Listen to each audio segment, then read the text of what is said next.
നമസ്കാരം, അക്ഷയാണ് 182. അതായത് വരുമാനം വരുന്നത് കിച്ചണിൽ നിന്നാണ്. അതായത് എന്റെ അതുകൊണ്ട് കളയുന്ന മേളിൽ നിന്ന് ചാടിയാണ്. അതാണ് അത്രേ ഉള്ളൂ. വളരെ സിമ്പിൾ ആയിട്ട് പറഞ്ഞാൽ നീ എന്റെ കൂടെ പോരെ എന്നുള്ളൊരു ഡയലോഗ് ഉണ്ടാവില്ലേ? അതെ അതെ. അപ്പൊ നമുക്ക് ഇത്രയും ടേസ്റ്റ് ഉണ്ട്, ഇത് അധികം പഠിക്കാൻ ഉണ്ടാവില്ല എന്നുള്ള ഒരു മണ്ടത്തരമായിരുന്നു. നിങ്ങളൊന്ന് ആലോചിക്കും, നിങ്ങളോട് പലരും ഒരു സ്പാർക്ക് എവിടുന്നെങ്കിലും ഒരു ഇപ്പോൾ നിങ്ങളുടെ കരിയറിൽ തന്നിട്ടുണ്ടാവും. HR വിളിച്ചു പറഞ്ഞു കിച്ചൺ ഓപ്പൺ ചെയ്യാൻ കാത്ത് കണ്ട എന്ത് വർക്കാണെങ്കിലും ഞാൻ എടുക്കാൻ റെഡിയാണ്. അങ്ങനെ ഞാൻ പിന്നെ മൈക്രോസോഫ്റ്റിലും ഡെലോയിറ്റിലും ഒക്കെ വർക്ക് ചെയ്തു. തായ്ലൻഡിൽ ഒരു 15 ദിവസത്തെ വിസ എടുത്തിട്ട് പോയി. അന്ന് നല്ലൊരു ഫെയിലിയറായി. കുറെ കാര്യങ്ങൾ നമ്മൾ സാക്രിഫൈസ് ചെയ്യേണ്ടി വരും. നമ്മുടെ ഇപ്പൊ എനിക്ക് ഇപ്പോഴും അന്നും സ്കൈ ഡൈവിങ് തന്നെയാണ്. അന്ന് നമ്മൾ വിചാരിക്കുന്നത് എന്താണ്, ഈ റിസൈൻ ചെയ്തിട്ട് ഇനി ഇൻസ്ട്രക്ടർ ആയിട്ട് വരുള്ളൂ. ഈ 5 വർഷം കൊണ്ട് 1000, 1500 ജമ്പ് അല്ലെങ്കിൽ 2000 ജമ്പൊക്കെ ആവാമായിരുന്നു. കോച്ചിങ് ഒന്നും എനിക്ക് എടുക്കാൻ പറ്റാറേ ഇല്ല. നമ്മള് വീഡിയോയിൽ ഇതിലൊക്കെ കാണുന്ന ആൾക്കാർക്ക് എപ്പോഴും സംശയം ഉണ്ടാവും, ഞങ്ങൾ അവിടെ നിൽക്കുകയാണോ, ഞങ്ങൾ അവിടെ നിന്ന് സംസാരിക്കുകയാണോ, അല്ലെങ്കിൽ നമ്മൾ അവിടെ കളിക്കുകയാണോ. എത്ര സർഫേസ് നമ്മൾ ചുരുക്കുന്നു അത്രയും ഫാസ്റ്റ് ആയിട്ട് വീഴും. സാധാരണ ഒരു സ്കൈ ഡൈവിങ് ചെയ്യുന്ന പാരച്യൂട്ടിൽ 2 സെക്ഷനാണ്. ഈ AAD എന്ന് പറഞ്ഞ എക്യുപ്മെന്റ് ഉണ്ട്, അത് ഷൂട്ട് ചെയ്യും. നമസ്കാരം, അക്ഷയാണ്. Welcome back to Picassy media presents Akshay with AJ ടോക്സിലേക്ക് എല്ലാവർക്കും സ്വാഗതം. നമ്മൾ പല ഗസ്റ്റിനെ നമ്മൾ കൊണ്ടുവരും കേട്ടോ. അപ്പോൾ ഓരോരുത്തർക്കും ഓരോ സ്പെഷ്യാലിറ്റി കാണും. ചിലവർ ആർട്സിലായിരിക്കും, ചിലവർ പൊളിറ്റിക്സിലായിരിക്കും, ചിലവർ പല പല സ്പോർട്സിലായിരിക്കും, അങ്ങനെ ഡിഫറെൻറ്റ്. പക്ഷേ ഈ ഓരോ പേര് കേൾക്കുമ്പോൾ നമുക്കറിയാം ഇന്നത് ഈ വ്യക്തിയാണ്, അല്ലെങ്കിൽ ഇത് ഇന്ന വ്യക്തിയാണ്. പക്ഷെ ഇന്ന് എൻ്റെ കൂടെ ഇരിക്കുന്ന ഒരു വ്യക്തിയുടെ സ്പെഷ്യാലിറ്റി എന്ന് പറയുന്നത് തന്നെ അദ്ദേഹത്തിൻ്റെ പേരാണ്. ഞാൻ കൂടുതൽ ഡെക്കറേഷൻ ഇല്ല അദ്ദേഹത്തിലേക്ക് പോകുന്നു. Let's welcome the flying chef of Dubai. നമസ്കാരം. Thank you. എന്താണ് വിശേഷം? അജ്മൽ അബ്ദുറഹ്മാൻ KP അല്ലേ? പറഞ്ഞല്ലോ. എന്റെ കൂടെ വന്നിരിക്കുന്ന പേര് പിന്നെ എനിക്കറിയാം, എനിക്ക് സംസാരിക്കാൻ പറ്റുമോ? എന്താണ് വിശേഷം? നമ്മൾ കുറെ നാളുകൾക്ക് ശേഷം വീണ്ടും കാണുകയാണ്. അന്ന് ഏകദേശം ഒരു 100 സംതിങ് ജമ്പുള്ളൂ. ഇപ്പോ 182 പ്ലസ് ആയി. എന്താ ഒരു ഗാംഭീര്യം അല്ലേ? ആക്ച്വലി ഈ ഫ്ലൈയിങ് ഷെഫ് എന്ന് പറയുന്ന ഈ ഒരു അക്കൗണ്ട് ഞാൻ ആദ്യം കാണുന്നത് എനിക്ക് നമ്മൾ ഇൻസ്റ്റാഗ്രാമിലാണ് അല്ലേ. ഇൻസ്റ്റയിൽ കാണുന്ന സമയത്ത് ഞാൻ ഫ്ലൈയിങ് ഷെഫ് കൊള്ളാലോ, അടിപൊളി പേരാണ്. കാരണം ഷെഫ് അറിയാം, ഫ്ലൈയിങ് ഷെഫ് ഞാൻ ആദ്യം വിചാരിച്ചെന്താണെന്നറിയാം, ഈ എന്തെങ്കിലും ഉണ്ടാക്കുന്ന സ്കിൽ ഇങ്ങനെ എടുത്തെറിയുക അല്ലെങ്കിൽ സത്യം പറഞ്ഞാൽ അതാണ് വിചാരിച്ചത്. പിന്നെ അക്കൗണ്ട് കാണുമ്പോഴാണ് ഇത് ഒരു അമേസിങ് സ്പോട്ടാണല്ലോ എന്നുള്ള ഒരു കാര്യം പലർക്കും ഇപ്പോൾ മനസ്സിലായിട്ടില്ലെങ്കിൽ ജസ്റ്റ് ഇൻസ്റ്റാഗ്രാമിൽ കയറി നോക്കിക്കഴിഞ്ഞാൽ എന്താണ് ഫ്ലൈയിങ് ഷെഫ് എന്നുള്ളൊരു കാര്യം അവിടെ നിന്ന് നമുക്ക് മനസ്സിലാവും അല്ലേ. ഇപ്പോൾ പറഞ്ഞ പോലെ തന്നെ എത്രയോ അധികം ജമ്പുകൾ ഞങ്ങൾ കുറച്ച് ഇന്റർവെല്ലിന് കഴിഞ്ഞ് കാണുവാണ്. 182 സ്കൈ ഡൈവ് ആണ് ആളുടെ ഏറ്റവും ഫേവറേറ്റ് വിനോദം എന്ന് പറയുന്നത്, പാഷൻ എന്ന് പറയുന്നത്.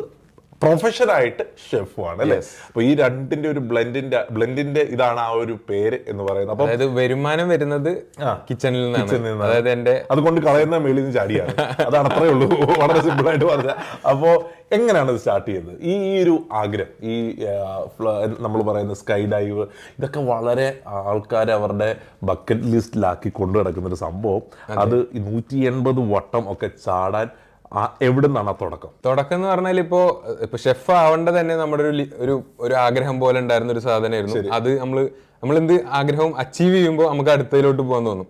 അതേപോലെ പ്രൊഫഷണലായിട്ട് ഉണ്ടായിരുന്നത് എനിക്ക് ഷെഫ് തന്നെയായിരുന്നു. ഫ്രം ലൈക്ക് ഒരു 7th 8th ക്ലാസ് തന്നെ. പക്ഷെ നമുക്ക് അതർ സ്പോർട്സ് അല്ലെങ്കിൽ ഷെഫ് ഉണ്ടാവാനുള്ള ആഗ്രഹം എന്തായിരുന്നു? അത് ഞാൻ എന്റെ ഒരു മാമന് ഫുഡ് ഉണ്ടാക്കി, മീൻസ് ചമ്മന്തി അങ്ങനെ ചെറിയ ഐറ്റം ഉണ്ടാക്കി കൊടുത്തത് ഭയങ്കര ഇഷ്ടമായി. അപ്പൊ അന്ന് ആള് റാസൽ ഗെയിമയിലാണ്, ഇപ്പോഴും ആള് റാസൽ ഗെയിം തന്നെ. അപ്പൊ അന്ന് പറഞ്ഞു നീ എന്റെ കൂടെ പോരെ എന്നുള്ളൊരു ഡയലോഗ് ഉണ്ടാവില്ലേ? അപ്പൊ നമുക്ക് ഇത്രയും ടേസ്റ്റ് ഉണ്ട് നമുക്ക് വിചാരിക്കും ഇത് ഇത്രയും ടേസ്റ്റ് ഉണ്ട്. അപ്പൊ നമുക്ക് വിചാരിച്ച് ഇത്. പിന്നെ രണ്ടാമത്തെ കാര്യം, ഇത് അധികം പഠിക്കാൻ ഉണ്ടാവില്ല എന്നുള്ള ഒരു മണ്ടത്തരമായിരുന്നു അന്നത്തെ ബുദ്ധിയില്. ശരി. പക്ഷെ ഇതൊരു BSc ആണ്, അല്ലെങ്കിൽ ഇതിലും അക്കൗണ്ട്സും കാര്യങ്ങളൊക്കെ ഉണ്ട് എന്നുള്ളത് കോഴ്സ് എടുത്തപ്പോഴാണ് മനസ്സിലായത്. അതേപോലെ പ്രൊഫഷൻ അങ്ങനെ കൊണ്ടുവരുന്നു. നമുക്ക് അല്ലാണ്ടുള്ള ബക്കറ്റ് ലിസ്റ്റ് ഇപ്പൊ ചേട്ടനും ഉണ്ടാവും, അല്ലെങ്കിൽ എല്ലാവർക്കും ഉണ്ടാവും സ്കൈ ഡൈവിങ് അല്ലെങ്കിൽ ഇന്നത്.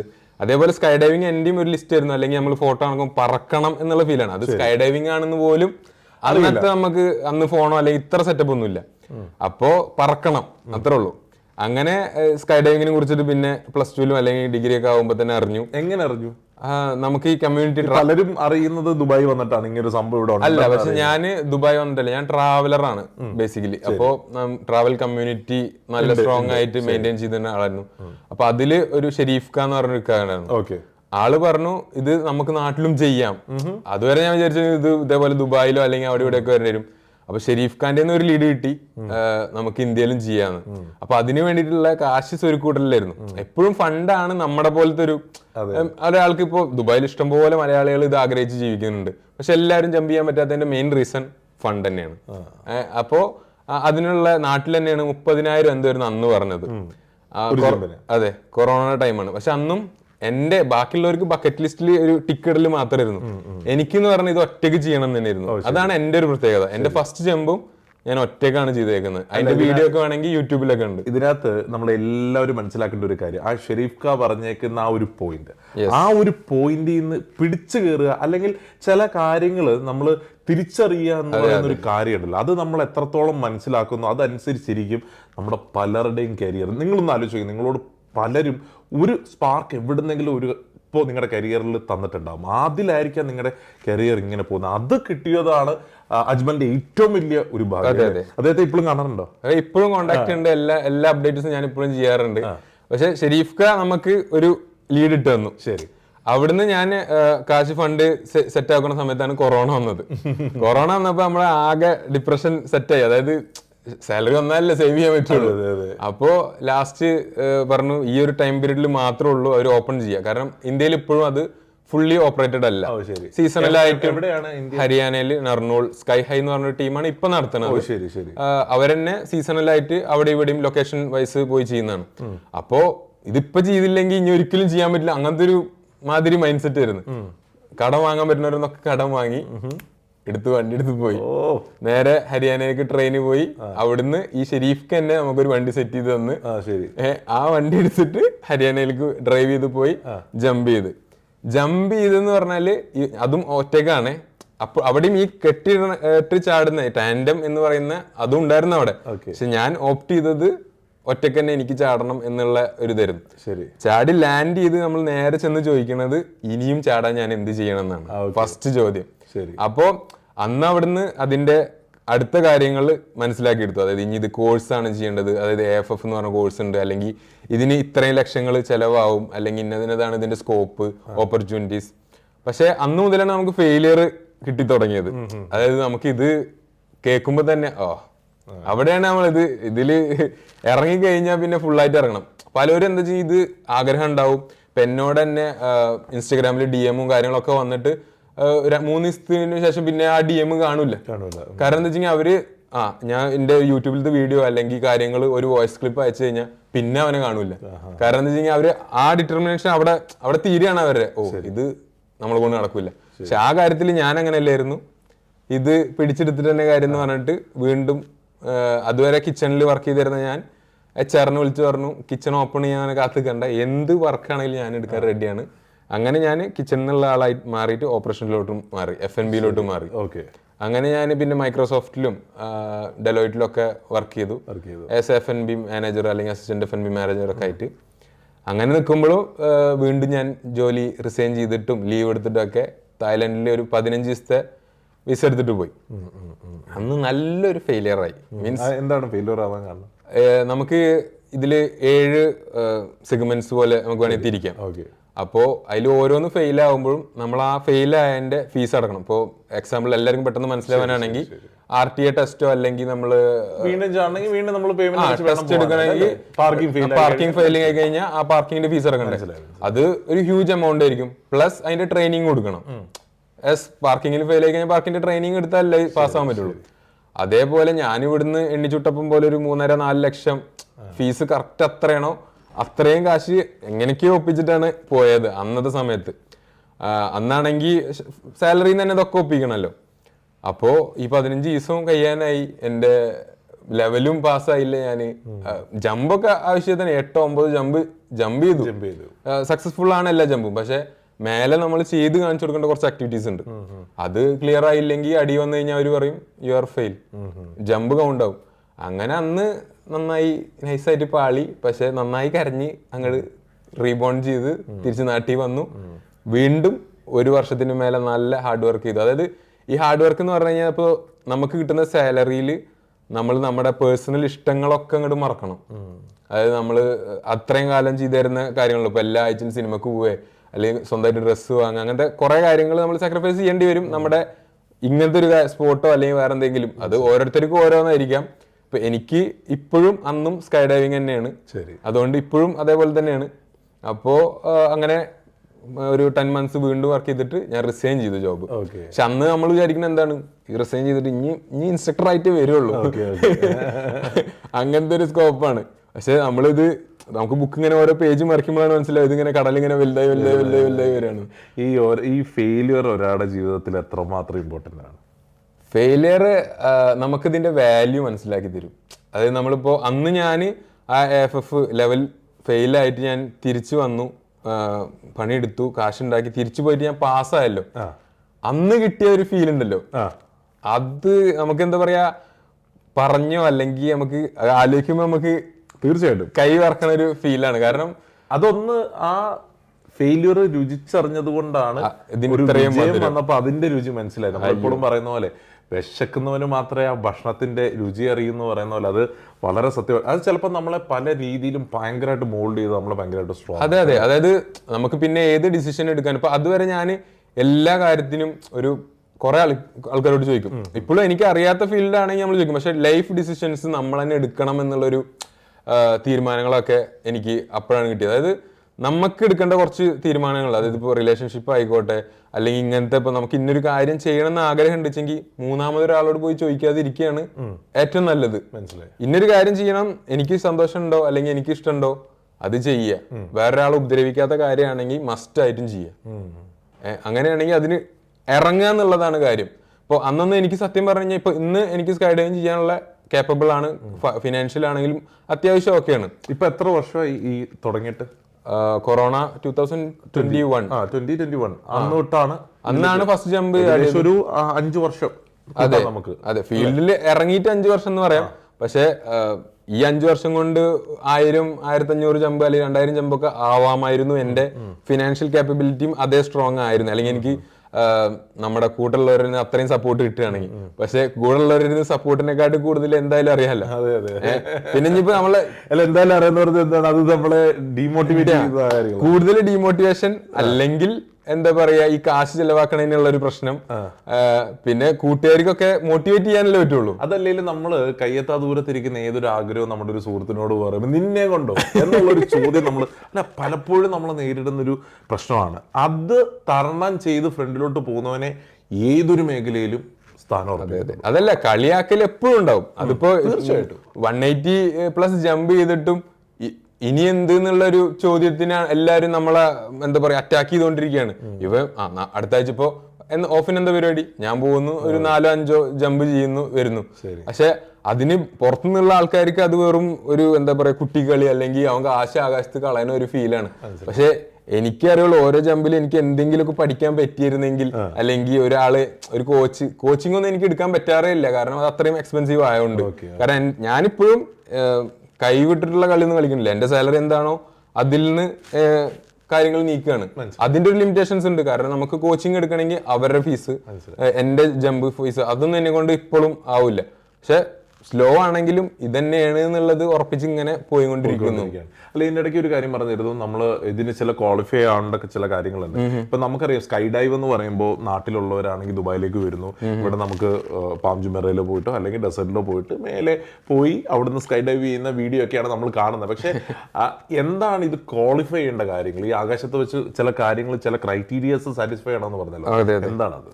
അത് എക്സ്പ്ലെയിൻ ചെയ്ത് പറയുകയാണെങ്കിൽ, ഇപ്പോൾ ആദ്യം എല്ലാവരും സാധാരണ ഒരാൾക്ക് ചാടണം അല്ലെങ്കിൽ ആഗ്രഹം തീർക്കണം എന്നുണ്ടെങ്കിൽ എന്നെ DM ചെയ്യുക ഫസ്റ്റ്. അപ്പൊ അവർക്ക് വേണ്ടിയിട്ട് ഞാൻ ഫോമും കാര്യങ്ങളൊക്കെ ഹെൽപ്പ് ചെയ്താൽ എവിടെയാണോ, ഇപ്പൊ റഷ്യയിലാണെങ്കിലും തായ്ലൻഡിലാണെങ്കിലും ദുബായിലാണെങ്കിലും എനിക്ക് ബുക്കിങ്ങും കാര്യങ്ങളൊക്കെ ചെയ്തു തരും. അത് ഒരൊറ്റ വട്ടം ജമ്പ് ചെയ്യണവർക്കാണെങ്കിലും എന്നെ പോലെ സ്കൈ ഡൈവർ ആവണം എന്ന് ആഗ്രഹമുള്ളവർക്കാണെങ്കിലും. അതല്ല, ഇതിന്റെ സ്റ്റെപ്പ് ബൈ സ്റ്റെപ്പ് ആയിട്ട് പറയുകയാണെങ്കിൽ ഇതൊരു AFF എന്ന് പറഞ്ഞൊരു കോഴ്സാണ്. ഇപ്പൊ നമ്മുടെ ലേണിംഗ് പെർമിറ്റ് എടുക്കുന്ന പോലെ തന്നെ ഇതിന്റെ ഒരു സിമ്പിൾ വേർഡ്സിൽ പറയുകയാണെങ്കിൽ ലേണിംഗ് പെർമിറ്റ് എന്താണോ അതേപോലെ തന്നെയാണ് ഈ AFF-ഉം. ആക്സിലറേറ്റർ ഫ്രീ ഫോൾ എന്നാണ് അതിന് പറയുക. അതിലൊരു 7 to 8 ജംപ്സ് ഉണ്ടാവും. അപ്പൊ നമ്മൾ ഈ ഇതിൽ പഠിപ്പിക്കുന്നത് പറഞ്ഞാൽ ഫസ്റ്റത്തെ ലെവലിൽ നമ്മൾ എങ്ങനെ സ്റ്റേബിൾ ആയിട്ട് നിൽക്കുന്നു. ഇപ്പൊ നമ്മൾ സിമ്പിൾ ആയിട്ട് പറയുകയാണെങ്കിൽ, ഇപ്പോൾ കാറാണെങ്കിലും നമ്മൾ നേരെ ഓടിക്കാനല്ല ആദ്യം പഠിക്കുക. അതേപോലെ ഇത് സ്ട്രെയിറ്റ് ആയിട്ട് നമുക്ക് സ്റ്റേബിൾ ആയിട്ട് നിൽക്കണം. അപ്പൊ നമ്മുടെ രണ്ട് സൈഡിലും ഇൻസ്ട്രക്ടർമാരുണ്ടാവും. അറ്റാച്ച്ഡ് ആയിരിക്കില്ല, പക്ഷെ അവർ നമ്മളെ പിടിച്ചിട്ടായിരിക്കും ജമ്പ് ചെയ്യുന്നുണ്ടാവുക രണ്ട് സൈഡിൽ നിന്നും. അതേപോലെ സെക്കൻഡ് ലെവലിൽ ടേൺസ് അല്ലെങ്കിൽ ഫ്രണ്ടിലോട്ട് പോവാൻ, അങ്ങനെ ഈ ഒരു 7 ടെക്നിക്കലി ഉള്ള കാര്യങ്ങൾ സാറ്റിസ്ഫൈ അതന്നെ. ഈ ടെക്നിക്കലി എന്ന് പറഞ്ഞു കഴിഞ്ഞാൽ ഇപ്പൊ ഫസ്റ്റത്തെ ജമ്പിൽ രണ്ട് സൈഡിൽ നിന്നും നമ്മൾ ആൾ പിടിക്കുന്നതുകൊണ്ട് നമുക്ക് കുറച്ചും കൂടി സ്റ്റേബിൾ ആയിരിക്കും. ഒരു തേർഡ് ജമ്പ് മുതൽ ഒരാളുണ്ടാവുള്ളൂ. നമ്മൾ എത്രത്തോളം സ്റ്റേബിൾ ആവുന്നോ നമ്മളായിട്ടുള്ള ഫിസിക്കൽ കോണ്ടാക്ട് നമ്മുടെ ഇൻസ്ട്രക്ടർ വിടും. അപ്പോഴും നമ്മൾ സ്റ്റേബിൾ ആയിരിക്കണം. എപ്പോഴും ഫെയിൽ ആവുക എന്ന് പറഞ്ഞാൽ സിമ്പിൾ ആയിട്ട് പറയുകയാണെങ്കിൽ സ്പിൻ ആവും. തല ഇറങ്ങി ഇങ്ങനെ, അതായത് ഇപ്പോ ഇങ്ങനെ കറങ്ങും, സ്പിൻ ആവും, ഇങ്ങനെ പമ്പരം പോലെ കറങ്ങും. അല്ലാതെ എങ്ങനെ പോണെന്നാണ് നേരെ ഫ്രീ ഫോൾ അങ്ങനല്ല, നമ്മള് എങ്ങനെയാണെങ്കിലും നമ്മളെ കൺട്രോളിലായിരിക്കണം. നമ്മൾ സ്പിൻ ആയി കഴിഞ്ഞാൽ നമ്മുടെ കൺട്രോൾ പോകും. അടുത്തത് നമ്മൾക്ക് ഫെയിന്റ് ആവും. ഫെയിന്റ് ആയി കഴിഞ്ഞാൽ പിന്നെ നമ്മുടെ പാരച്യൂട്ടിന് 2 പാരച്യൂട്ട് ഉണ്ട്. ഒരു പാരച്യൂട്ടിന് സ്വന്തമായിട്ട് തന്നെ ഓപ്പൺ ചെയ്യാനുള്ള ഒരു സംഭവം ഉണ്ട്, AAD എന്ന് പറയും, ഒരു സിസ്റ്റം ഉണ്ട്. അതൊരു ലെവലിന് ശേഷം അത് തന്നെ തുറന്നിട്ട് ഇറങ്ങും. അതുകൊണ്ട് പ്രോപ്പർലി സേഫ് ആണ് സ്പോട്ട്, അല്ലെങ്കിൽ അതൊന്നും പ്രശ്നമില്ല.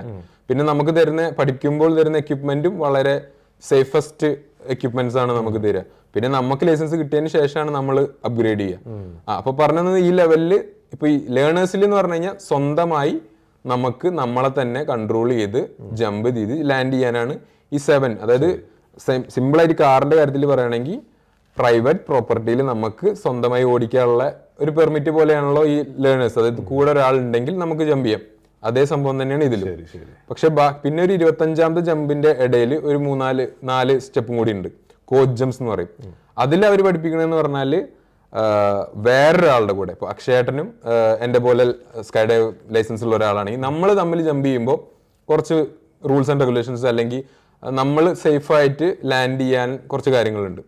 അത് ഉണ്ട്. ഇപ്പൊ നമ്മൾ ഒരുമിച്ച് ചാടുന്നു, ചാട്ടത്തിന്റെ നമ്മുടെ പെർഫോമൻസ് മീൻസ് നമ്മൾ ആക്ടിവിറ്റീസ് കഴിഞ്ഞതിന് ശേഷം നമ്മൾ ഒരുമിച്ച് ഒരു സ്ഥലത്ത് നിന്ന് തന്നെ കനോപ്പി തുറന്നു കഴിഞ്ഞാൽ അതൊക്കെയാണ് അപകടങ്ങൾക്കുള്ള പോസിബിലിറ്റി ഉണ്ടാവുക. അപ്പോൾ അത് പഠിപ്പിക്കുകയും നമുക്ക് എങ്ങനെ നമ്മൾ 2 പേര് 2 ദിശയിലോട്ട് പോയിട്ട് ഓപ്പൺ ചെയ്യാം, അതല്ലാണ്ട് കൂട്ടിമുട്ടാതിരിക്കാൻ എന്ത് ചെയ്യണം, അപ്പോൾ സ്പീഡിൽ പോകാൻ എന്ത് ചെയ്യണം, ബ്രേക്ക് അപ്ലൈ ചെയ്യുന്നത് എങ്ങനെയാണ്, അതൊക്കെ ആകാശത്താണ്. അപ്പൊ നമ്മള് ഭൂമിയിൽ ചെയ്യണ ആക്ടിവിറ്റിയുടെ കുറച്ച് ശതമാനം മതി അവിടെ അതിന്റെ എഫക്റ്റ് വരാൻ. ഈ കാറിന്റെ പോലെ തന്നെ നമ്മൾ ഇത്ര സ്പീഡിൽ പോകുമ്പോൾ ചെയ്യുന്ന കാര്യങ്ങളൊക്കെ നമുക്ക് സ്ലോ ആകുമ്പോൾ പെട്ടെന്ന് ചെയ്യാൻ പറ്റും. മറ്റേടത്ത് വളക്കേണ്ട ഇങ്ങനൊന്നും ഒരിക്കലും ഒരു 150 പോകുമ്പോഴൊന്നും നമുക്ക് സ്റ്റിയറിംഗ് ഇങ്ങനെ വളക്കാൻ പറ്റില്ലല്ലോ.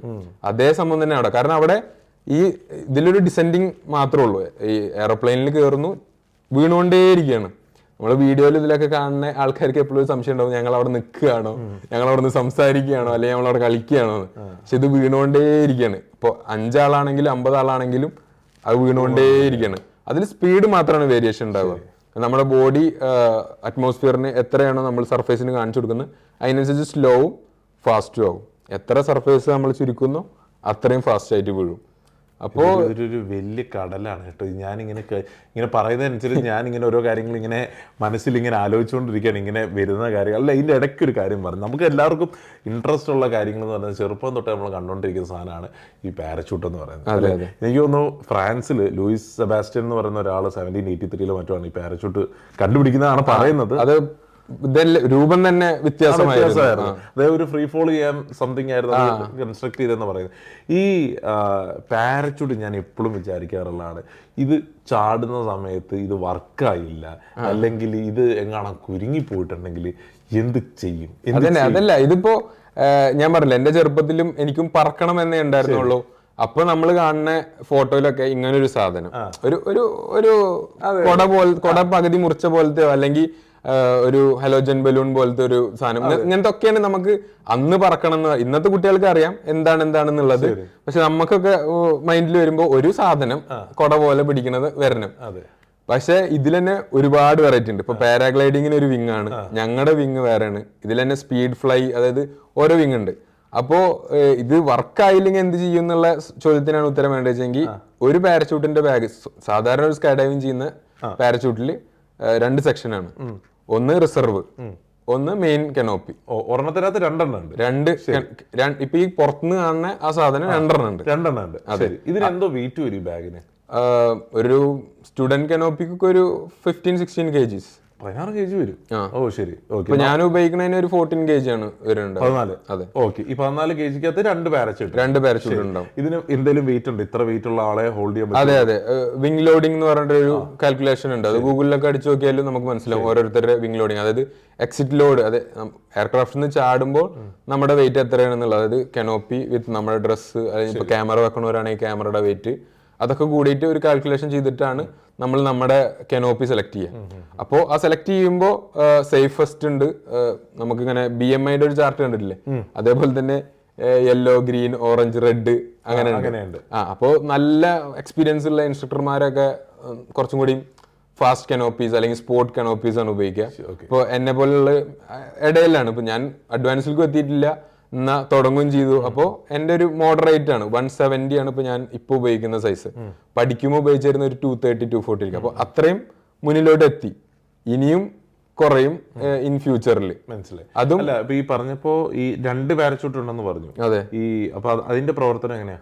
അപ്പോ ഫസ്റ്റ് കനോപ്പി, അത് മെയിൻ കനോപ്പി ആണ് നമുക്ക് ഓൾമോസ്റ്റ് 100% അത് മാത്രമേ ഉപയോഗം പാടുള്ളൂ, ഫിംഗർ ക്രോസ്. അഥവാ നമുക്ക് വളരെ 0.0 ആണ് ഒരാൾക്ക് ഒരു ജീവിതത്തിൽ അത് ഉപയോഗിക്കേണ്ട ആവശ്യം വരുള്ളൂ. അഥവാ വന്നാൽ ഇതിന്റെ ഉപയോഗം എന്ന് പറഞ്ഞാൽ നമ്മൾ എപ്പോഴും ഉപയോഗിക്കുക മെയിൻ കനോപ്പി ഉപയോഗിക്കുന്നു, ലാൻഡ് ചെയ്യുന്നു. ഇത് ഉപയോഗിക്കുന്ന സമയത്ത് അതിനെന്തെങ്കിലും കംപ്ലൈന്റ് വന്നു, അല്ലെങ്കിൽ കൺട്രോൾ ചെയ്യാൻ പറ്റുന്നില്ല, അല്ലെങ്കിൽ ലൈൻസ് പൊട്ടി. ലൈൻസ് ഒന്നും പൊട്ടേണ്ട ഒരു അവസ്ഥയും വരില്ല. കാരണം നമുക്ക് 180 ഡേയ്സിൽ ഇതിന് ഉപയോഗിച്ചാലും ഉപയോഗിച്ചില്ലെങ്കിലും സർവീസും കാര്യങ്ങളൊക്കെ ഉണ്ട്. ഫുള്ള് ചെക്കിങ്ങും അല്ലാണ്ടും നടത്തുകയൊക്കെ ചെയ്യാം. ഇനി അഥവാ വന്നാലാണ് നമുക്ക് ഇവിടെ വേറൊരു ഹാൻഡിൽ ബാർ ഉണ്ട് എക്സിറ്റ് ചെയ്യാനുള്ളത്. മീൻസ് ഈ നമ്മൾ മെയിൻ കനോപ്പി തുറന്നത് നമുക്ക് ഉപേക്ഷിക്കാം, എന്നിട്ട് നമുക്ക് അടുത്തത് തുറക്കാം. ഇത് നമുക്ക് ഫുള്ളി കോൺഷ്യസ് ആയിട്ടുള്ള ഒരു സ്കൈ ഡൈവറിനാണ് ചെയ്യാൻ പറ്റുക. അതെ. ഇനിയിപ്പോ പഠിക്കുന്ന ഒരു കുട്ടിക്ക് ഇതേപോലെ സ്പിന്നായിട്ട് ഇതായി, മീൻസ് ഫെയിന്റ് ആയി പോയി, അപ്പോ ഈ AAD എന്ന് പറഞ്ഞ എക്യുപ്മെന്റ് ഉണ്ട്. ആ എക്യുപ്മെന്റിന് സ്വന്തമായിട്ട് കാൽക്കുലേറ്റ് ചെയ്ത്, സിമ്പിൾ വേർഡ്സിൽ പറയുകയാണെങ്കിൽ സ്വന്തമായിട്ട് ആൾട്ടിറ്റ്യൂഡും സ്പീഡും അയാളുടെ ബോഡി പോസ്റ്ററും ഒക്കെ കാൽക്കുലേറ്റ് ചെയ്തിട്ട് അത് ഷൂട്ട് ചെയ്യും. അത് ഷൂട്ട് ചെയ്യാന്ന് പറഞ്ഞു കഴിഞ്ഞാൽ ഈ മറ്റേ മെയിൻ കനോപ്പിയുടെ അത്ര കോംപ്ലിക്കേറ്റഡ് അല്ല. അതൊരു ഈസി മെക്കാനിസം ആയിരിക്കും, അല്ലെങ്കിൽ ഒരു ഫാസ്റ്റ് മെക്കാനിസം ആയിരിക്കും. അത് വന്നു കഴിഞ്ഞാൽ ആള് കോൺഷ്യസ് ആണെങ്കിലും അല്ലെങ്കിലും അത് സ്ലോ ആയിട്ട് ഒരു മോഡറേറ്റ് ആയിട്ട് വന്നിട്ട് ലാൻഡ് ചെയ്യും. അതിൽ റിസ്ക് ഇല്ല എന്നല്ല പറയണേ, കാരണം അൺകോൺഷ്യസ് ആണ്, എവിടെ വേണമെങ്കിലും ലാൻഡ് ചെയ്യാം. പക്ഷെ അതിൽ തന്നെ കോൺഷ്യസും കൂടി ആണെങ്കിൽ നമുക്ക് കറക്റ്റ് ആയിട്ട് ലാൻഡ് ചെയ്യാം. പിന്നെ പഠിക്കുമ്പോൾ അധികമുള്ള സ്ഥാപനങ്ങളിലും വാക്കി ടോക്കിയും ഒക്കെ ഉണ്ടാവും നമുക്ക്. അതായത് നമ്മൾ കനോപ്പി ഓപ്പൺ ചെയ്ത് കഴിഞ്ഞാൽ നമുക്ക് ഇൻസ്ട്രക്ഷൻസും ലെഫ്റ്റ് റൈറ്റ് ഒക്കെ പറഞ്ഞു തരാൻ എല്ലാത്തിലും ഉണ്ടാവും. ഇപ്പൊ ഞാൻ പാരാഗ്ലൈഡിങ് പഠിച്ചപ്പോഴും പാരാഗ്ലൈഡിങ്ങിലും സെയിം കോൺസെപ്റ്റ് തന്നെയാണ്. പക്ഷെ അവിടെ നമുക്ക് കിട്ടുന്ന ഫീൽ എന്ന് പറഞ്ഞാൽ നമ്മളൊരു പക്ഷിയുടെ പോലെയാണ് പറക്കണത്. അതായത് നമ്മള് ലാൻഡിൽ നിന്നാണ്, നമ്മൾ തന്നെയാണ് അതെ അതെ, ഒരു ഹൈറ്റും നിശ്ചിത വിൻഡും ഉണ്ടെങ്കിൽ നമുക്ക് ഇതൊരു, നമ്മൾ തന്നെ ഒരു പൈലറ്റ് ആണ്, ഇത് എയർക്രാഫ്റ്റ് ആണ്. അങ്ങനെയാണ് നമുക്ക് പൈലറ്റിന്റെ ലൈസൻസ് ആണ് പാരാഗ്ലൈഡിംഗിൽ തരുന്നത്. ഈ സ്കൈ ഡൈവും പാരാഗ്ലൈഡിംഗ് എന്ന് പറയുന്നത് ടോട്ടലി രണ്ടാണ്. പാരാഗ്ലൈഡിങ്ങും പഠിച്ചു, അതിന്റെ ബേസിക് ലൈസൻസ്. അപ്പൊ ഞാൻ ചോദിച്ചോട്ടെ, ഇപ്പൊ സ്കൈ ഡൈവിംഗ് നമുക്കറിയാം, നമ്മുടെ എയർക്രാഫ്റ്റിൽ ചെന്നിട്ട് നമ്മൾ മേളിൽ നിന്ന് നമ്മൾ ചാടുക. ഈ പാരാഗ്ലൈഡിംഗ് ഇപ്പൊ പറഞ്ഞു നമ്മളൊരു കുന്നിന് അവിടെ മേലേന്നോ ചാടുമ്പോഴത്തേക്ക് ഇത് നമ്മളെ ഒരു ഫ്ലൈറ്റ് പോലെ നമ്മളെ കൊണ്ടുപോകും. ഇത് എത്ര നേരം വേണേലും നമുക്ക് നിൽക്കാവോ? അതായത് ഈ വിങ്ങിന്, ഇതിലും വിങ് പല പല വിങ്ങുകളുണ്ട്. അപ്പോ ഇതിൽ തന്നെ നമുക്ക് എന്താ പറയാ, മറ്റേ സ്പോട്ടുകൾ എ സ്പോട്ടിൽ നിന്ന് B സ്പോട്ടിലോട്ട് ട്രാവൽ ചെയ്യാൻ ഉപയോഗിക്കുന്ന കുറെ വിങ്ങുകളൊക്കെ ഉണ്ട്. ഉണ്ട്. അപ്പോ ഇതിലിപ്പോ ഞാൻ അത്രയും ദൂരം ട്രാവൽ ചെയ്യണ ലൈസൻസ് ഞാൻ എടുത്തിട്ടില്ല. ഇപ്പൊ ബേസിക് ആയിട്ട് ഇപ്പൊ ഒരു ഹൈറ്റിൽ നിന്ന് ഈ ലൈസൻസ് ഒക്കെ പിടിക്കാൻ ആരോ ഉള്ള ആകാശത്ത് അല്ല, ലൈസൻസ് പിടിക്കാന്ന് പറഞ്ഞാൽ ഇപ്പൊ ഇങ്ങനത്തെ സ്പോർട്ടിനൊക്കെ ആർക്ക് വേണേലും ചെയ്തൂടെ എന്നുള്ള സ്കീമല്ലേ. പക്ഷെ അറിയാണ്ട് ചെയ്യാൻ പറ്റില്ലല്ലോ. അപ്പൊ ഈ പഠിക്കലാണ് ലൈസൻസ് എന്ന് മെയിനായിട്ട് ഉദ്ദേശിക്കുന്നത്. അതായത് എനിക്ക് ചെയ്യാൻ പറ്റുന്നുള്ള കോൺഫിഡൻസ് എനിക്ക് വരുമ്പോഴാണ് സ്കൂളിൽ ലൈസൻസ് തരുള്ളൂ. തീർച്ചയായിട്ടും. അതേപോലെ നമുക്ക് അല്ലാണ്ട് ചെയ്തു കഴിഞ്ഞാലുള്ള അപകടങ്ങൾ നമ്മൾ തന്നെ ഫേസ് ചെയ്യേണ്ടി വരും. അങ്ങനെ ചെയ്യുന്ന വാർത്തയിൽ കാണാറുണ്ടല്ലോ. അപ്പൊ അതിപ്പോ ഇൻസ്ട്രക്ടർമാർ ചെയ്താലും പ്രശ്നം തന്നെയാണ്. ഇൻസ്ട്രക്ടർ റേറ്റിംഗിൽ എന്തെങ്കിലും പ്രശ്നം പറ്റി ചെയ്താലും പ്രശ്നമാണ്. അതുകൊണ്ടാണ് നമ്മൾ ഇപ്പോൾ എല്ലാവരും ദുബായിലോ അല്ലെങ്കിൽ നല്ല റേറ്റിംഗ് ഉള്ളവർ തന്നെ പോയി ചെയ്യണം എന്ന് പറയുന്നതിന്റെ കാരണം അതാണ്. പക്ഷെ ഇപ്പോൾ ഉള്ളതൊക്കെ റേറ്റിംഗ് ഉള്ളതാണ്. മീൻസ് അങ്ങനെ തട്ടിക്കൂട്ടിട്ട് ചെയ്യാൻ പറ്റില്ല ഇത്. അപ്പോൾ ഈ ട്രാവലിംഗ്, പാരാഗ്ലൈഡിങ്ങിനെ കുറിച്ച് പറയുകയാണെങ്കിൽ ഈ വിങ്ങിന് അസെൻഡിങ്ങിനുള്ള പോസിബിലിറ്റി ഉണ്ട്. അതായത് സ്കൈ ഡൈവിങ്ങിന്റെ വിങ് എന്ന് പറഞ്ഞാൽ അതിന് ഡിസെൻഡിങ് ആണ് മോസ്റ്റ്ലി ഉള്ളൂ. ഇതിന് അസെൻഡിങ് എന്ന് പറഞ്ഞാൽ തെർമൽസ് ഉപയോഗിച്ചിട്ട് മേലോട്ട് വരാനുള്ള ഒരു കപ്പാസിറ്റിയും കൂടി ഉണ്ട്. അത് ഇപ്പം മൗണ്ടൻസിന്റെ ഇടയിൽ ഒരു തെർമൽസ് കിട്ടുകയാണെങ്കിൽ ഈ പൈലറ്റ്സിന് അറിയാം തെർമൽസ് നോക്കാനുള്ള പരിപാടിയും അതിനുള്ള ട്രെയിനിങ് ഞാൻ എടുത്തിട്ടില്ല, എനിക്ക് ഇനിയും പോയി എടുക്കണം. ഇത് P1, P2, P3, P4 എന്നുള്ള ലെവലാണ്. ഞാൻ P1, P2 ആണ് കംപ്ലീറ്റ് ചെയ്തേക്കുന്നത്. അപ്പൊ ഇനിയുള്ള ലെവലിലാണ് ഈ തെർമൽ കണ്ടു കഴിഞ്ഞാൽ നമുക്ക് മേലോട്ട് ലിഫ്റ്റ് ആക്കാം. എന്നിട്ട് നമുക്ക് എങ്ങോട്ടാണോ ഡയറക്ഷൻ പോണ്ട് അങ്ങോട്ട് ഫ്ലൈ ചെയ്യുക. അതിന്റെ ഇടയിൽ തന്നെ വേറെ തെർമൽ കണ്ടെത്തുക, വീണ്ടും തെർമൽ ഫ്ലൈ ചെയ്യുക. അതായത് ഞാൻ പഠിച്ചത് ബിറിൽ നിന്നാണ്, ഹിമാചലില്. അപ്പോ അവിടെ പറഞ്ഞത് മണാലിയിൽ നിന്നോ വേറെ എവിടെ നിന്നൊക്കെ ആൾക്കാർ ഫ്ലൈ ചെയ്ത് ഇങ്ങോട്ട് വരാറുണ്ട്. പക്ഷെ ഡിസ്റ്റൻസ് അത്യാവശ്യം ഉണ്ടല്ലോ. ഇപ്പൊ ബൈ റോഡ് പോവാണെങ്കിൽ അത്യാവശ്യം ദൂരല്ലേ? അല്ല, മണാലിന്ന് ട്രാവൽ ചെയ്തിട്ട് വേറൊരു പൊസിഷൻ ഓൺ ബൈ എയർ അങ്ങനെയൊക്കെ വന്നിട്ടുണ്ടെന്നാണ് പറയാറ്. പിന്നെ ഇതേപോലെ തന്നെ കുറെ മണിക്കൂറുകൾ അത് പോഡ് എന്ന് പറയുന്നത് മീൻസ് ഇങ്ങനെ വീഡിയോസ് ഒക്കെ കണ്ടിരുന്നു, അങ്ങനെ മൂടി വെച്ചിട്ട് അതില് മ്യൂസിക്കും ഫുഡും ബുക്കും ഒക്കെ എടുത്തിട്ട് ഇവര് ഫ്ലൈ ചെയ്യും. 6 hours 12 hours അങ്ങനെ പറന്ന് നടക്കും. എന്തിന് മിലിറ്ററിയില് നമുക്ക് മിലിറ്ററി ഡോഗ്സിനെ കൊണ്ട് വരെ ഫ്ലൈ നമുക്ക് കാണാൻ പറ്റും. അല്ല, ഇവിടെയും പെറ്റ്സിനെ ഫ്ലൈ ചെയ്യുന്ന ആൾക്കാരൊക്കെ ഉണ്ട്. അതായത് ഇപ്പൊ ഇന്ത്യൻസിന് അല്ലെങ്കിൽ ഇപ്പൊ പറക്കണമെന്ന് ഇന്ത്യ അന്നത്തെ ആഗ്രഹം ഇപ്പോഴും മനസ്സിൽ വെച്ചിരിക്കുന്നവർക്ക് ഫിനാൻഷ്യൽ ഒരു ഇഷ്യൂ ആണ്. അങ്ങനെയുള്ളവർക്കൊക്കെ ഞാൻ മസ്റ്റ് ആയിട്ടും പറയും പാരാഗ്ലൈഡിങ് ട്രൈ ചെയ്യാൻ. അതിനും എന്തെങ്കിലും ഹെൽപ്പോ അല്ലെങ്കിൽ ഡീറ്റെയിൽസോ വേണമെങ്കിൽ അതിനും ഫ്ലൈയിങ് ഷെഫ് DM ആണ്. അല്ല, അത് അവിടെ കൊണ്ടും കഴിഞ്ഞില്ല. പാരാസെയിലിംഗ് ഉണ്ട്, ഈ പാരാഗ്ലൈഡിംഗ് പോലെ തന്നെ ഒരുപാട്. പിന്നെ ഇപ്പൊ നമ്മുടെ ഒരു ഫാൻ വെച്ചിട്ട് പോകുന്ന സാധനം, അത് പാരാമോട്ടർ എത്ര സാധനങ്ങളാണെന്ന് പറയും. ഞാൻ പേഴ്സണലി എക്സ്പീരിയൻസ് ചെയ്തത് ദുബായിൽ വന്നതിന് ശേഷമാണ്. അജ്മലിന് ദുബായ് എത്രത്തോളം അനുഗ്രഹമായിട്ടുണ്ട്? ദുബായ് അനുഗ്രഹം എന്ന് പറഞ്ഞു കഴിഞ്ഞാല് വർക്ക് വൈസിൽ ഇപ്പോ കുറച്ച് ഇഷ്യൂസ് ഉണ്ട്. അതായത് എനിക്ക് ഇത്രയും ആക്ടിവിറ്റീസ് ഇപ്പൊ നമ്മൾ പറയില്ലേ, ഇത്രയും ലൈസൻസ് ഉണ്ട്. മറ്റേ ദിലീപിനോട് തോക്ക് തൂക്കിട്ട് നടക്കാനാണോ ചോദിക്കില്ല, ആ സീനാണ്. ഈ ലൈസൻസ് ഇഷ്ടം പോലെ ഉണ്ട്. പക്ഷെ ഇത് കറക്റ്റ് ആയിട്ട് യൂസ് ചെയ്യാൻ പറ്റുന്നത് ഇപ്പൊ സ്കൈ ഡൈവിംഗ് മാത്രമേ ഉള്ളൂ. കാരണം എനിക്ക് ആകെ ഒരു ഓഫ് ഉള്ളൂ. അപ്പൊ അതിന് സ്കൈ ഡൈവിങ്ങിന് പോയി കഴിഞ്ഞാൽ ബാക്കിയുള്ള ഈ പരിപാടികളൊക്കെ പെൻഡിങ് ആണ്. ഒരു പക്ഷേ അജ്മൽ നാട്ടിലായിരുന്നെങ്കിൽ ഇത്ര എക്സ്പ്ലോർ ചെയ്യാൻ പറ്റുമായിരുന്നോ? ഇല്ല, നാട്ടിൽ നിന്ന് ഇങ്ങോട്ട് വരാനുള്ള കാരണം എന്ന് പറഞ്ഞു കഴിഞ്ഞാൽ ഇത്രയും എക്സ്പ്ലോർ ചെയ്യണമെങ്കിൽ ഫിനാൻഷ്യൽ നമുക്ക് കുറച്ചും കൂടി സ്ട്രോങ് ആണ്. അത് സ്ട്രോങ് ആക്കാനാണ് നമ്മൾ മെയിൻ ആയിട്ട് ദുബായിൽ വന്നത്. രണ്ടാമത് അതേ ലൊക്കേഷനിൽ സ്കൈ ഡൈവിംഗ് ഉണ്ട്. മറ്റേത് ഞാൻ പറഞ്ഞില്ല, രാജിവെക്കുകയോ അല്ലെങ്കിൽ ലീവ് എടുത്തിട്ടോ വേണം എനിക്ക് തായ്ലൻഡിലോട്ടോ അല്ലെങ്കിൽ ദുബായിലോട്ടോ വന്നിട്ട് വേണം ജമ്പ് ചെയ്യാൻ. ആ ഒരു കാര്യത്തില് പിന്നെ വെൽക്കമിങ് ആയിരുന്നു ഭയങ്കരമായിട്ട് ദുബായ്. അതായത് ഇപ്പോ അന്ന് അക്ഷയേട്ടന് ഞാൻ മെസ്സേജ് അയച്ചിട്ടുണ്ട്, അതായത് വർക്ക് ഉണ്ട്. അപ്പോഴും നമുക്ക് പെട്ടെന്ന് കണക്ട് ചെയ്യാൻ പറ്റും. ഇപ്പോ അന്ന് ഒരു പ്രോപ്പർലി റെസ്പോൺസ് അക്ഷയേട്ടൻ്റെ അടുത്ത് കിട്ടിയില്ല, ചിലപ്പോൾ അവിടെ ഉണ്ടാവില്ല. അത്രയും സിമ്പിൾ ആണ് ദുബായ്. അതായത് നമുക്ക് റീച്ച് ഔട്ട് ചെയ്യാൻ എല്ലാ കുടുംബത്തിൽ നിന്നും ഒരു 5-6 ആൾക്കാർ ഇവിടെ ഉണ്ടാവും. അപ്പോ ഞാനും വന്നത് അങ്ങനെ തന്നെ. എൻ്റെ ഒരു ഫ്രണ്ട് ഉണ്ടായിരുന്നു, അദീബ് എന്ന് പറഞ്ഞിട്ട്. അവനിന്റെ ഈ ഭ്രാന്ത് ഇപ്പൊ ഇതേപോലെ കേട്ടിട്ട് അവന് മനസ്സിലായി ഇതൊരു ജെന്യുവിൻ കേസാണെന്ന്. അപ്പൊ അവൻ പറഞ്ഞു വന്നോ, സ്റ്റേ ചെയ്തോ, വിസ കഴിയണതിന് മുന്നേ ജോലി കിട്ടാൻ നമുക്ക് അല്ലെങ്കിൽ ശ്രമിക്കാം. അല്ലെങ്കിൽ നാട്ടിൽ എനിക്ക് പഴയ ജോലി ഉണ്ട്, പ്രശ്നമൊന്നുമില്ല. അപ്പോ ഞാന് തീരുമാനിച്ച് ഇറങ്ങി ഇവിടെ വന്നു. ജോലി കിട്ടിയാലും തരില്ല, എല്ലാം സെറ്റാണ്. ഇത് എത്രത്തോളം വീട്ടുകാരുടെ സപ്പോർട്ട് എങ്ങനെയാണ്? വീട്ടുകാരുടെ സപ്പോർട്ട് എന്ന് പറഞ്ഞു കഴിഞ്ഞാൽ അവര് ഇപ്പോ ഇമോഷണലിയും അല്ലെങ്കിൽ ഫൈനാൻഷ്യലിയും ഒക്കെ കറക്റ്റായിട്ട് സപ്പോർട്ട് തന്നെയാണ്. പിന്നെ അവർക്കൊരു ലിമിറ്റേഷൻ ഉണ്ട്. പിന്നെ നമുക്ക് ഒരിക്കലും ഇപ്പൊ ഞാൻ +2 കഴിഞ്ഞിട്ട് അല്ലെങ്കിൽ ഡിഗ്രി ജോലി കിട്ടിയതിന് ശേഷം നമുക്ക് അവരെ ഇങ്ങോട്ട് ഒന്നും വാങ്ങാനൊന്നും പറ്റില്ലല്ലോ. മീൻസ് നമ്മൾ അങ്ങോട്ട് പ്രൊവൈഡ് ചെയ്യാൻ പറ്റുന്ന സമയത്ത് നമ്മൾ അങ്ങോട്ട് പ്രൊവൈഡ് ചെയ്യാന്നല്ലാണ്ട് ഇങ്ങോട്ടും അങ്ങല്ല. അപ്പൊ അതിന്റെ ഒരു ലിമിറ്റേഷൻ ഇതിന് ഭയങ്കര എക്സ്പെൻസീവ് ആണ്. എനിക്ക് ഇപ്പൊ ഞാൻ കറന്റ് ലിമിറ്റേഷൻ നിൽക്കുന്ന പറഞ്ഞാൽ എനിക്ക് ഇൻസ്ട്രക്ടർ ആവാനുള്ള റേറ്റിംഗ് ഒക്കെ എടുക്കാനുള്ള ഫിനാൻഷ്യൽ, അതായത് ടൈമും എനിക്ക് സ്പെൻഡ് ചെയ്യാൻ പറ്റില്ല. അതായത് ഇപ്പൊ ഞാൻ അതിന് ടൈം സ്പെൻഡ് ചെയ്യുകയാണെങ്കിൽ എനിക്ക് വർക്കിന് പോകാൻ പറ്റില്ല. വർക്കിന് പോയില്ലെങ്കിൽ സാലറി വരില്ല. ഇറ്റ്സ് എന്താ പറയാ, കോറിലേറ്റ് ചെയ്യാൻ പറ്റുന്നില്ല. ഇതിനൊരു പാലം കിട്ടിക്കഴിഞ്ഞാൽ സെറ്റാണ്. ശരി, അപ്പൊ എന്താണ് ഇനി ഫ്യൂച്ചറിൽ ഇപ്പൊ 182 ചാട്ടങ്ങൾ ജംപ്സ് ചെയ്തിട്ടുണ്ട്. ഇനി എന്താണ്, എത്ര എണ്ണം അങ്ങനെ വല്ല? അതായത് 200 കഴിഞ്ഞ് കഴിഞ്ഞാൽ നമുക്ക് ഫസ്റ്റത്തെ ഒരു കോഴ്സ് ചെയ്യാൻ പറ്റും, ഈ കോച്ച് റൈറ്റിംഗ് എന്നൊക്കെ പറഞ്ഞിട്ട്. പിന്നെ പാക്കിങ് ഞാനിപ്പോ പ്രാക്ടീസ് ചെയ്യുന്നുണ്ട്. ഇതിനൊക്കെ നമുക്ക് ഒരു 6 months എങ്കിലും നമുക്ക് ഇൻവെസ്റ്റ് ചെയ്യാൻ പറ്റണം ടൈം. അപ്പോൾ അതിനുള്ള ഫിനാൻഷ്യൽ സെറ്റപ്പ് ഞാൻ സേവ് ചെയ്തുകൊണ്ടിരിക്കുകയാണ്. അതായത് നമുക്ക് 6 months ഒരു ബ്രേക്ക് എടുത്തിട്ട് പാക്കിംഗ് ആണെങ്കിൽ പാക്കിംഗ്, അല്ലെങ്കിൽ ക്യാമറ ഫ്ലൈയിങ് എന്ന് ഉദ്ദേശിക്കുന്നത് ഇപ്പൊ ഇതിലത്തെ ഒരു സ്കോപ്പ് ഞാൻ വേണമെങ്കിൽ പറയാം. അതിൽ പുതിയൊരാൾക്ക് ഇപ്പോൾ ഇതിലൊരു ജോലിയായിട്ട് നോക്കുകയാണെങ്കിൽ അതിൽ ഫസ്റ്റ് വരുന്നതാണ് പാക്കിംഗ്. അത് നമുക്ക് പാക്ക് ചെയ്ത് കഴിഞ്ഞാൽ നമുക്ക് അതിൽ നിന്ന് ഇൻകം ജനറേറ്റ് ചെയ്യാം. സെക്കൻഡ് നമുക്ക് ഈ നമ്മൾ മെയിൻ കനോപ്പി ഉപയോഗിക്കുന്നില്ലേ, റിസർവ് മാത്രമാണ് നമുക്ക് തൊടാൻ പറ്റാത്തുള്ളൂ. മെയിൻ കനോപ്പി നമ്മൾ ഓരോ വട്ടം യൂസ് ഇപ്പോൾ ഞാൻ പറഞ്ഞു. അതെ, ഒരു ദിവസം ഒരാള് ഏറ്റവും കുറഞ്ഞത് ഒരു ഇപ്പൊ ഞാൻ 3 to 4 അല്ലെങ്കിൽ 5 ജംപ്സ് ഒക്കെ ചെയ്യും. അപ്പൊ ഈ 5 times ഇത് ഫോൾഡ് ചെയ്യണ്ടേ. അപ്പോ ഞാൻ ചിലപ്പോഴൊക്കെ ഞാനും പേയ്മെന്റ് കൊടുക്കാറാണ്. കാരണം എനിക്ക് വർക്കിന്റെ ഇടയിൽ നിന്ന് വരുമ്പോൾ ഞാനും ടയേർഡ് ആണെങ്കിൽ കൊടുക്കും.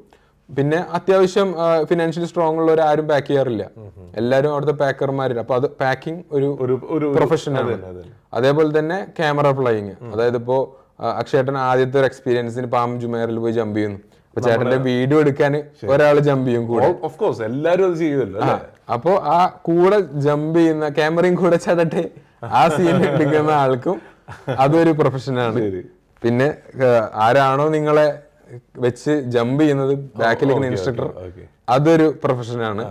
പിന്നെ ഇതൊക്കെ ഞങ്ങളെ പോലത്തെ ന്യൂ സ്കൈ ഡൈവേഴ്സിന് ഈ കോഴ്സ് പഠിപ്പിക്കുന്നത് ഇൻസ്ട്രക്ടർ, അതൊരു ജോബാണ്.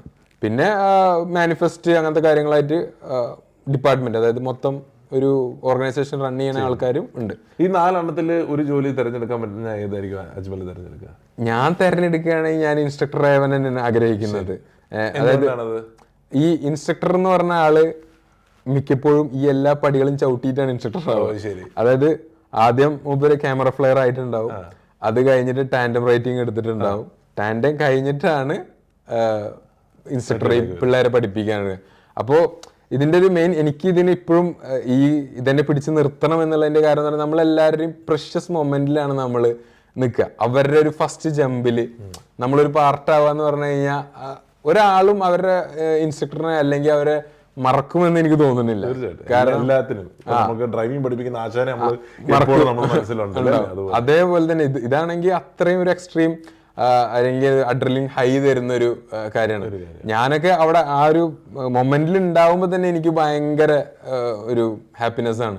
പിന്നെ നമ്മുടെ വർക്കിംഗ് പ്ലേസ് എന്ന് പറഞ്ഞിട്ട് നമ്മൾ എവിടെ പറയാ, സ്കൈ, അതിന് മേലൊക്കെ ഒരു ഭാഗ്യം വേറല്ലോ. ഈ ഇൻസ്റ്റാഗ്രാമിലെ വീഡിയോ ഒക്കെ കണ്ടിട്ട് ആരെങ്കിലും ഒക്കെ മെസ്സേജ് അയക്കുമോ, മീൻസ് എടുത്തു പറയത്തക്ക രീതിയിൽ ആരെങ്കിലും ഒക്കെ മെസ്സേജ് അയക്കുമോ, എന്തെങ്കിലും ചെയ്തിട്ടുണ്ടോ? അതായത് എന്നോട് മെസ്സേജ് അയച്ചിട്ട് സ്കൈ ഡൈവർ ആയ 4-5 പിള്ളേരുണ്ട്. കാരണം എനിക്ക് ഭയങ്കര റീച്ച് കുറവാണ്. മീൻസ് ഇപ്പോഴും 2000 താഴെ എന്തോ ആണ് എനിക്ക് ഫോളോവേഴ്സ് ഉള്ളൂ. എന്നിട്ടും അതിൽ 4-5 സ്കൈ ഡൈവേഴ്സിനെ എനിക്ക് ഉണ്ടാക്കാൻ പറ്റി. മീൻസ് എനിക്ക് ഉണ്ടാക്കാൻ പറ്റി, ഞാൻ ജസ്റ്റ് ഗൈഡൻസ് ചെയ്ത് പ്രോപ്പർലി എനിക്ക് വന്ന മിസ്റ്റേക്ക്, അതായത് ഞാൻ പറഞ്ഞില്ലേ എനിക്കന്ന് വന്ന ഫെയിലിയർ, ഞാൻ ചെയ്ത മണ്ടത്തരങ്ങൾ, ഇതൊക്കെ ഞാൻ ഓപ്പൺ ആയിട്ട് കറക്റ്റ് ആയിട്ട് പറഞ്ഞു കൊടുക്കും. ഇതൊന്നും ചെയ്യരുത് എന്ന് പറഞ്ഞു കൊടുക്കുമ്പോൾ കറക്റ്റ് ആയിട്ട്. അതേപോലെ തന്നെ എന്റെ റൂമിലൊക്കെ വന്ന് സ്റ്റേ ചെയ്തിട്ടൊക്കെ ഉണ്ട് ഹൈദരാബാദില്. ഒരു പരിചയമില്ല, ജസ്റ്റ് DM ചെയ്തിട്ട് അങ്ങനെ വന്നിട്ട് ഇപ്പൊ സ്കൈ ഡൈവർ ആണ്, അവന് 100+ ജംപ്സ് ഉണ്ട്. അപ്പൊ അങ്ങനെ വന്നവരുണ്ട്. പിന്നെ ടാൻഡം ഇഷ്ടം പോലെ ആൾക്കാർ, ടാൻഡം എന്ന് പറഞ്ഞാൽ ഫസ്റ്റ് ടൈം ചെയ്യുന്ന ആൾക്കാരില്ലേ, അങ്ങനെ വന്നിട്ട് ചെയ്ത ആൾക്കാരിൽ പലരും നെക്സ്റ്റ് ഡേ മെസ്സേജ് അയക്കും, ഇത് ഇനി ചെയ്യാൻ എന്താ ചെയ്യേണ്ടത്, അല്ലെങ്കിൽ ഇത് പഠിക്കാൻ എന്താ ചെയ്യേണ്ടതെന്ന്. പക്ഷെ പലർക്കും പല ലിമിറ്റേഷൻസ്, ബേസിക്കലി ഫൈനാൻഷ്യലിന് മിക്കവരുടെയും ഉണ്ടാവുക. പിന്നെ ഇവിടെ ദുബായിൽ വന്നിട്ട് ഒരുത്തൻ കുറെ 6 മാസമായിട്ട് നമുക്ക് ഇങ്ങനെ മെസ്സേജ് അയക്കാണ്. അപ്പൊ ഞാനും വിചാരിച്ചു ഓക്കെ, ഞാനും ബുക്കിങ്ങും കാര്യങ്ങളൊക്കെ, മീൻസ് അവനെപ്പോഴും ഞാൻ ഫണ്ട് റെഡി ആയിട്ട് അയക്കാം, എന്നാലും ഡീറ്റെയിൽസ് ഇങ്ങനെ ചോദിച്ചോണ്ടിരിക്കും, കഥ ഇങ്ങനെ കേൾക്കണം. അപ്പൊ നമ്മളും ഇങ്ങനെ അയച്ചു കൊടുക്കും. ലാസ്റ്റ് പറഞ്ഞ എല്ലാം സെറ്റാണ്, ഞാൻ റെഡിയാണ്. അവൻ വന്ന് ജമ്പ് ചെയ്ത് ഹാപ്പി ആയിട്ട് പോയി. ഞാൻ പറഞ്ഞു എല്ലാം ഓക്കെ അല്ലേ? അപ്പൊ അവൻ പറഞ്ഞു ഇനി ഈ മാസത്തേക്ക് അടുത്ത കടം വാങ്ങണം. കാരണം അവന്റെ സാലറി അന്ന് 2600 ഉള്ളൂ. ജമ്പിന്റെ അന്നത്തെ റേറ്റ് 2599 ആണ്. 1 ദിറംസ് ആണ് ബാക്കി ഉണ്ടായിരുന്നത് അവന്റെ സാലറിയിൽ. എന്നിട്ടും അവൻ ഇത് ചാടാൻ വന്നു. അപ്പോൾ ഞാൻ നമ്മളെ പോലത്തെ ഇഷ്ടംപോലെ ആൾക്കാരുണ്ട്. അല്ല നമ്മുടെ പല ആഗ്രഹങ്ങൾക്കും നമ്മൾ പൈസ ആയിട്ട് ചെയ്യാന്ന് വെച്ച് കഴിഞ്ഞാൽ നടക്കില്ല. അതെ, അതന്നെ ഫെയിലിയർ ആയിട്ട് ഇഷ്ടംപോലെ ആൾക്കാരുണ്ടാവും.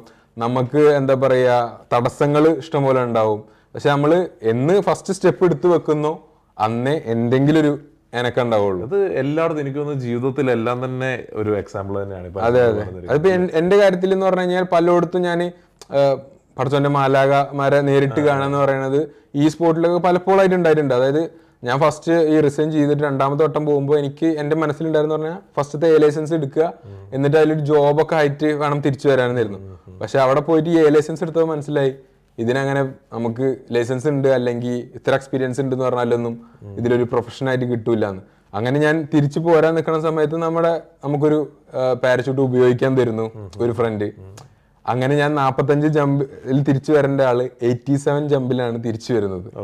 അത് ആലോചിക്കണം, 40, 87 എവിടെ കിടക്കണമെന്ന്. അങ്ങനെ തിരിച്ചു വരുന്നു. ദുബായിൽ ഇതേപോലെ തന്നെ ഞാൻ വന്നപ്പോൾ എനിക്ക് ആകെ ലോക്കായ അവസ്ഥയായിരുന്നു. പക്ഷെ അപ്പോഴും ഓരോ ഹെൽപ്പിനായിട്ട് 100 ജമ്പ് എനിക്ക് ഷെഫ് കോട്ട് ഇട്ടിട്ട് ജമ്പ് ചെയ്യണം എന്നൊരു ആഗ്രഹം ഉണ്ടായിരുന്നു.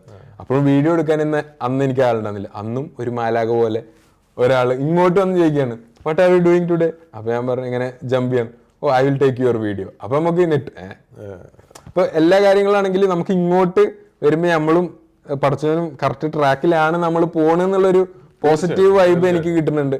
അതുകൊണ്ട് തന്നെയാണ് മെയിൻ ആയിട്ട് ഇതന്നെ കണ്ടിന്യൂ ആയിട്ട് നിൽക്കാനുള്ളത്. ഇത് പലർക്കും പല എക്സ്പീരിയൻസ് ആയിരിക്കും കേൾക്കുമ്പോഴാണെങ്കിലും ഉണ്ടാവുക. അപ്പോൾ എന്താണെങ്കിലും നമ്മൾ ഫ്ലൈയിങ്ങിന്റെ കുറെ അധികം സ്റ്റോറീസ് കേട്ടു. ഇനിയും പ്രൊഫഷനിലേക്ക് വരുമ്പോൾ കുക്കിങ്ങിലേക്ക് എന്താണ് കുക്കിങ്ങിനെ പറ്റി പറയാനുള്ളത്? കുക്കിങ്ങിനായിട്ട് സ്പെഷ്യലൈസ് ചെയ്തേക്ക്? ഞാനിപ്പോ പ്രൈവറ്റ് ഷെഫായിട്ടാണ് വർക്ക് ചെയ്യുന്നത്. അതായത് ഒരു ഹൈ പ്രൊഫൈലുള്ള ഒരാളുടെ പ്രൈവറ്റ് ഷെഫായിട്ടാണ് വർക്ക് ചെയ്യുന്നത്. അപ്പോ എനിക്ക് അറിയാവുന്നതും അറിയാത്തതുമായിട്ടുള്ള ഏത് ക്യൂസീനും ഇപ്പൊ ഉണ്ടാക്കി കൊടുക്കേണ്ടി വരുന്നുണ്ട്.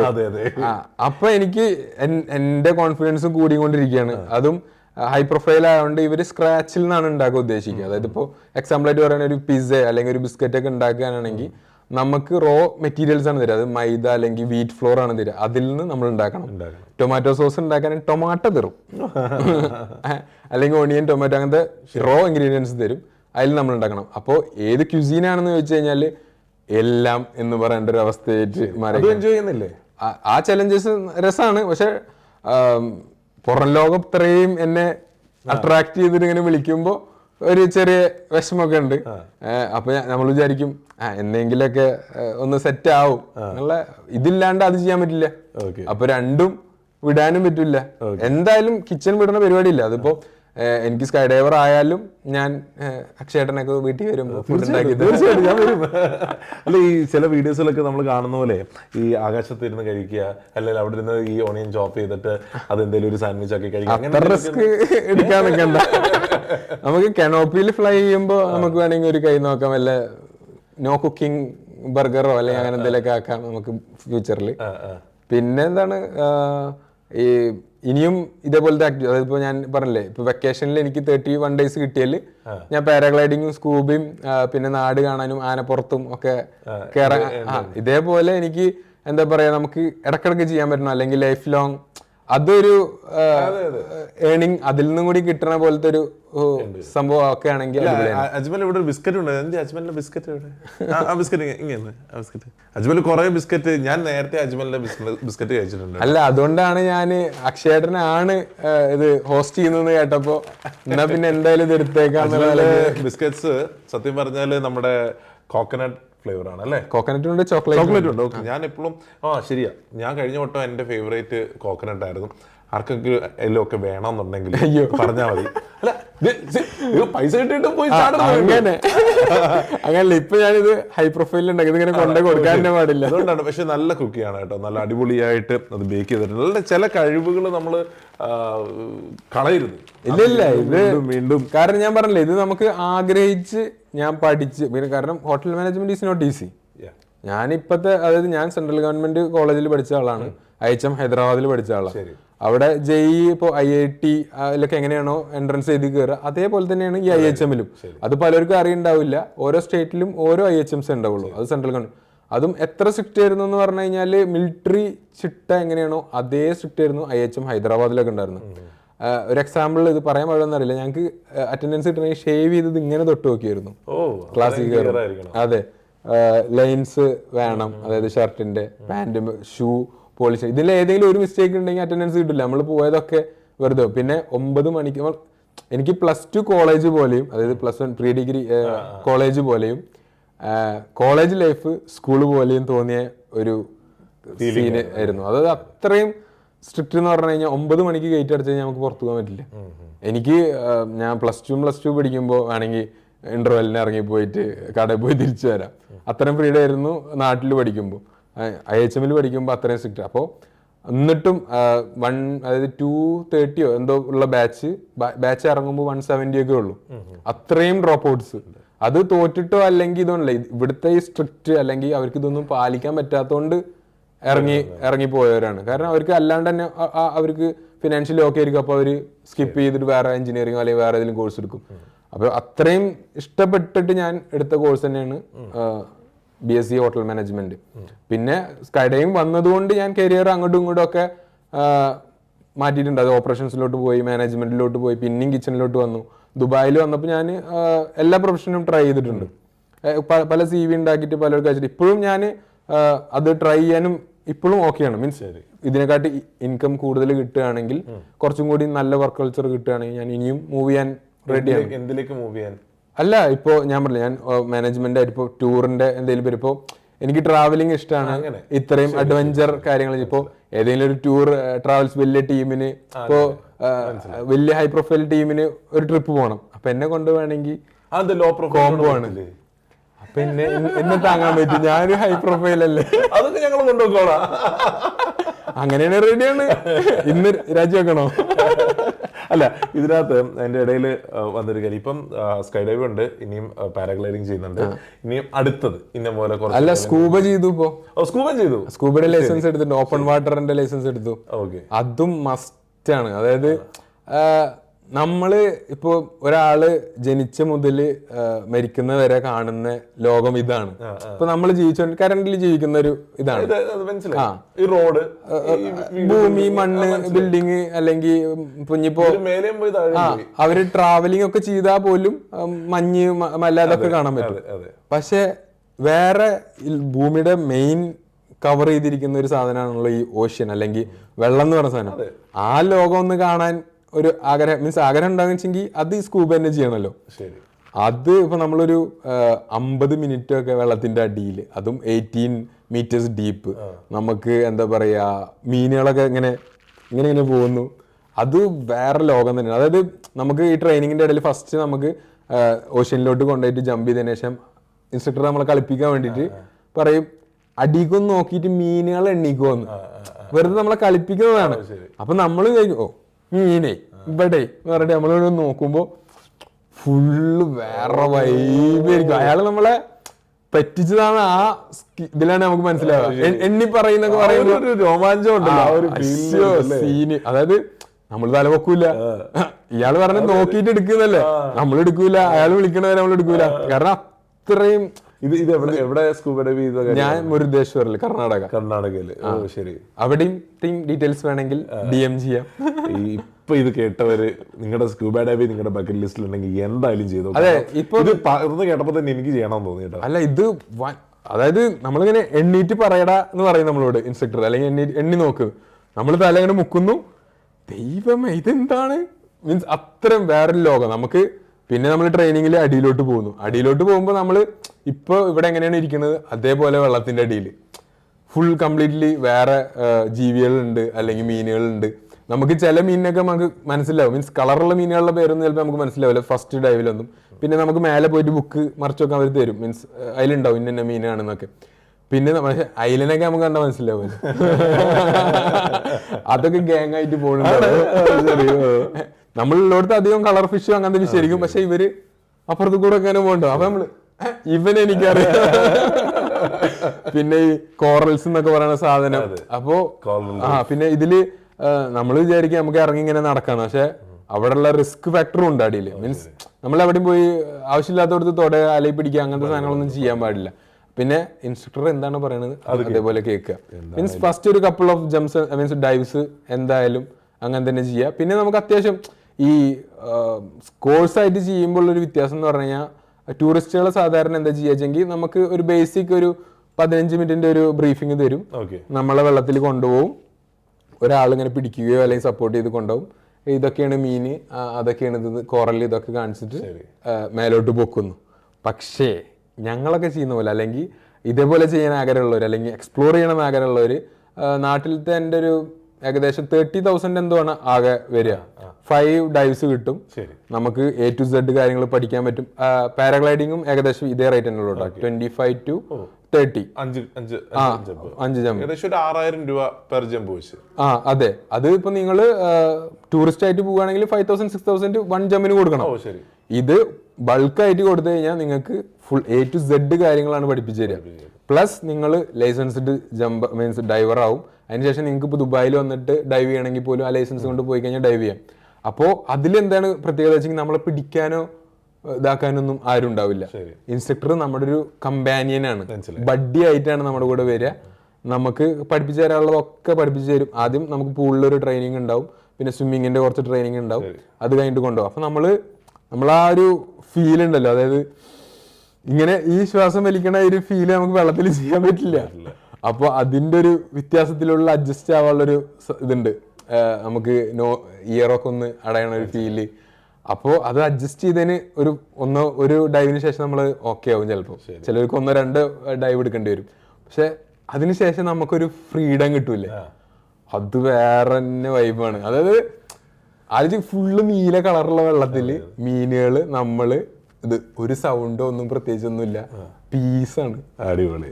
ഈ നമ്മളൊക്കെ ജീവിക്കുന്ന മനുഷ്യർ, ഇത് സ്വപ്നങ്ങളിൽ ജീവിക്കുന്ന മനുഷ്യനെന്ന് വേണമെന്ന് പറയണ്ടോ. അപ്പൊ എന്താണേലും അജ്മലിന്റെ ഒരുപാട് ആഗ്രഹങ്ങൾ ഇനിയും ഫ്രണ്ടിലേക്ക് പോട്ടെ. ഒരുപാട് ഉയരങ്ങൾ 182 എന്നുള്ള, ഇനി അടുത്ത വട്ടം ഞാൻ കാണുമ്പോൾ 200 ക്രോസ് ചെയ്ത് ദുബായിന്ന് പോണതിന് മുന്നേ ഹോഴ്സ് റൈഡിങ് തീർച്ചയായിട്ടും അതൊരു വേറൊരു എക്സ്പീരിയൻസ്. അല്ല, അത് ഞാൻ ചെറുപ്പം മുതൽ നോക്കി വെച്ച സാധനത്തിന് കിട്ടണ്ടേ. എന്താണേലും അഡ്വഞ്ചേഴ്സ് ഇഷ്ടപ്പെടുന്ന ഒരു കൂട്ടം ആളുകളൊക്കെ തന്നെ നമ്മുടെ സൊസൈറ്റിയിലുണ്ട്. പക്ഷെ പല കാരണങ്ങൾ കൊണ്ട്, ഒന്നെങ്കിൽ ഫിനാൻഷ്യൽ ആവാം, അല്ലെങ്കിൽ പേടിയാവാം, അല്ലെങ്കിൽ നമുക്കൊരു പുഷ് കിട്ടാഞ്ഞിട്ടാവാം. അജ്മലിന്റെ ഈ ഒരു സ്റ്റോറി ഭയങ്കര ഇൻസ്പയറിംഗ് ആണ്. ഇതൊക്കെ ഉണ്ടായിട്ടും നീക്കി ഇവിടെ എത്തിക്കണ്. അപ്പൊ നിങ്ങൾക്കും എത്താൻ പറ്റും, തീർച്ചയായിട്ടും എത്താൻ പറ്റും. അപ്പൊ എന്താണേലും wishing all the very best Ajmal. എന്താണെങ്കിലും ഗംഭീരമാവട്ടെ. അപ്പോ എന്താണേലും അജ്മലിന്റെ കുറേ അധികം വിശേഷങ്ങൾ നിങ്ങൾക്ക് കാണണമെന്നുണ്ടെങ്കിൽ അജ്മലിന്റെ ഇൻസ്റ്റാഗ്രാം പേജിലേക്ക്, ഫ്ലൈങ് ഷെഫ് യൂട്യൂബ് ഉണ്ട് അല്ലേ, യൂട്യൂബ് ഉണ്ട്, ഫ്ലൈങ് ഷെഫ് എന്ന ഇൻസ്റ്റാഗ്രാം പേജിലേക്ക് പോയാൽ കാണാം.